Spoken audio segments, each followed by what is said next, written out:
Every trader out there loses thousands of dollars making these mistakes. If you can avoid each one of these mistakes, you will be light years ahead of every trader out there. These are mistakes I constantly see failing traders making, and I myself have had to overcome these mistakes to become a consistently profitable trader. So the first thing most people figure out is when you come to trading, you have to have a trading plan. Now, my trading plan is super simple. I generally just look for reversal trades. I like to see a support zone. I like to see the trend broken, and then I like to look for a reversal candlestick pattern that gives me a signal to get in. It's kind of a 1, 2, 3 punch, and then I jump in on a trade. Now, the biggest mistake though that I make sometimes, and I see a lot of people doing, is not actually following that plan. Is you follow it most of the time, but there's times when you slip up following it. You have to stick to your plan rigorously. That is the thing that is going to keep you profitable and consistent as a trader, is because you spent all this time building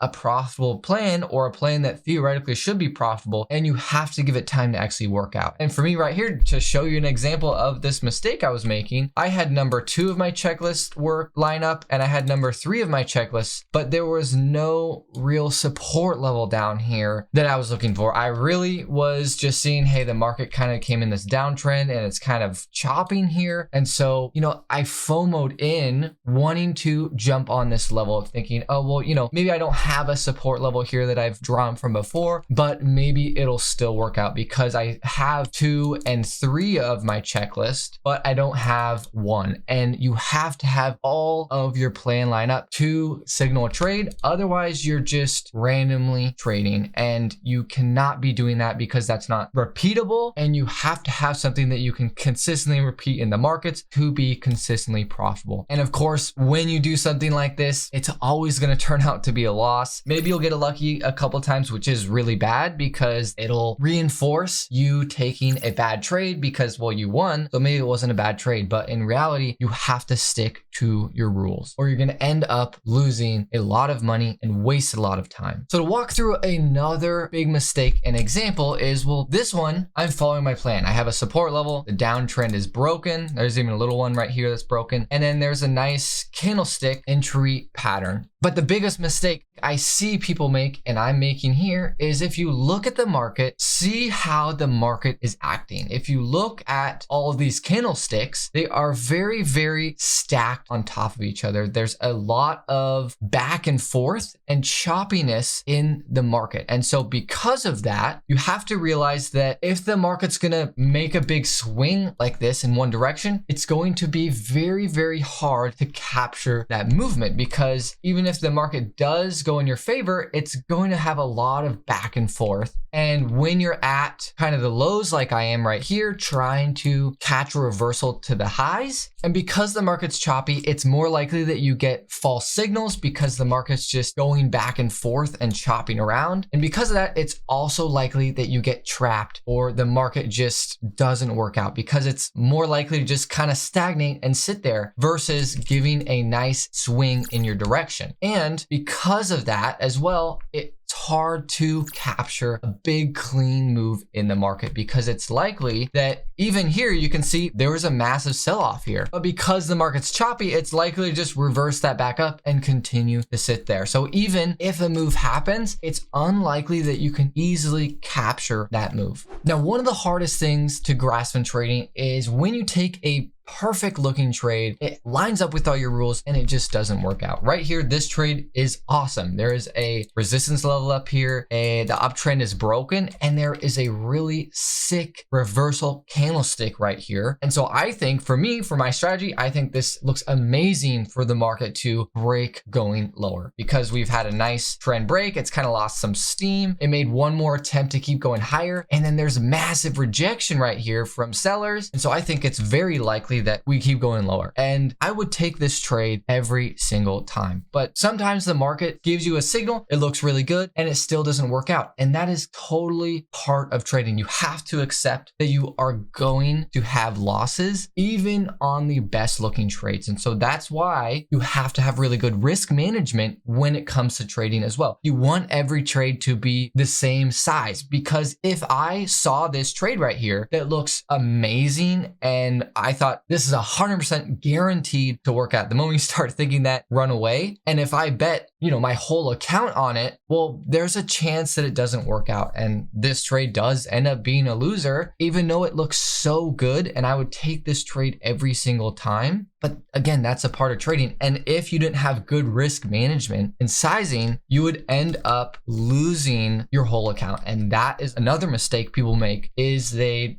go too big a size on certain trades. You want to have good risk management with your trading because not all trades are going to win. That's a part of trading. Again, we're in it for the long haul, the numbers game. You want to be consistently profitable over 100 trades. And of course, some of those are going to be losers. And that is totally okay because, again, that is just a part of the game trading. Now, this mistake right here plagued me for years, and this is why I have my checklist of entering. We have a good resistance level up here. The uptrend is broken, and there's kind of a good signal here, but it's jumping the gun on a trade when you see the potential coming, right? When you are trading, you want to have a plan of what you're looking for, and when you see that plan starting to align up of 1, resistance level, and 2, the uptrend is broken, looking for a reversal, well, you start to get antsy and say, okay, all we need is one more thing. Just need the final confirmation. We want a good bearish candlestick, and you can jump the gun when not everything is quite aligned. And it can cause a lot of consistent losses because you're just getting in too aggressively in the market. And it can be really, really frustrating doing that versus waiting for that actual strong confirmation that your plan asks for. For my plan right here, this candlestick didn't really show enough of rejection of that level because it didn't even give back this green bullish bar, right? In reality, it was just a little pullback in this uptrend we had. But here, this candlestick, we had some consolidation with these 2 candlesticks and then a massive rejection candlestick. And that's when I got in on a short, betting that the market was going to go lower. And that's what you need to be looking out for when you're trading, is anticipating that a trade is coming and sitting on your hands and knees until everything aligns up properly. Because I have made so many mistakes where I see a potential trade coming. I'm theoretically correct because in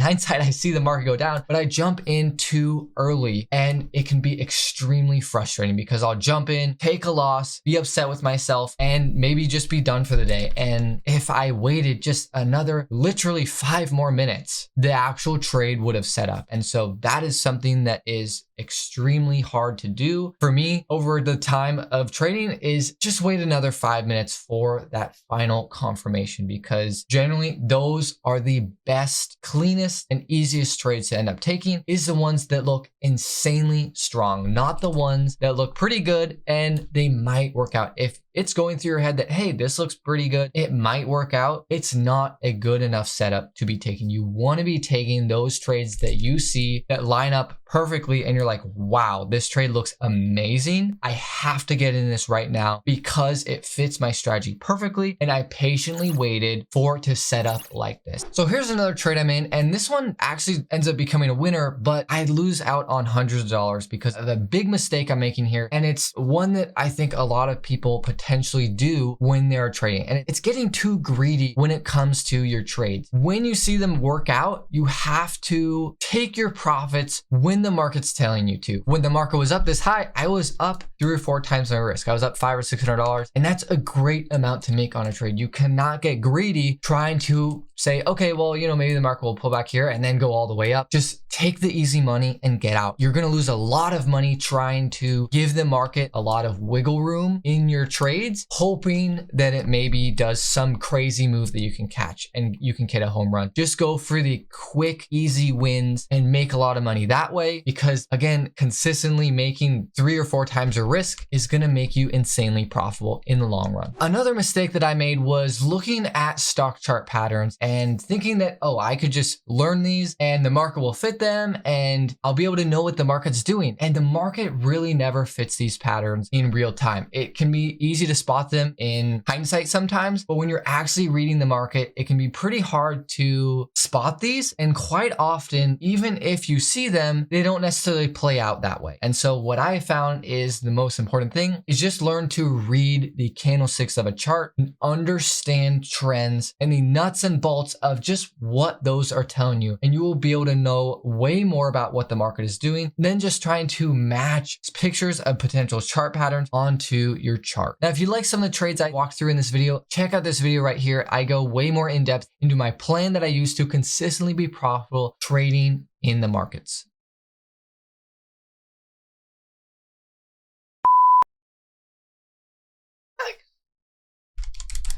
Right now.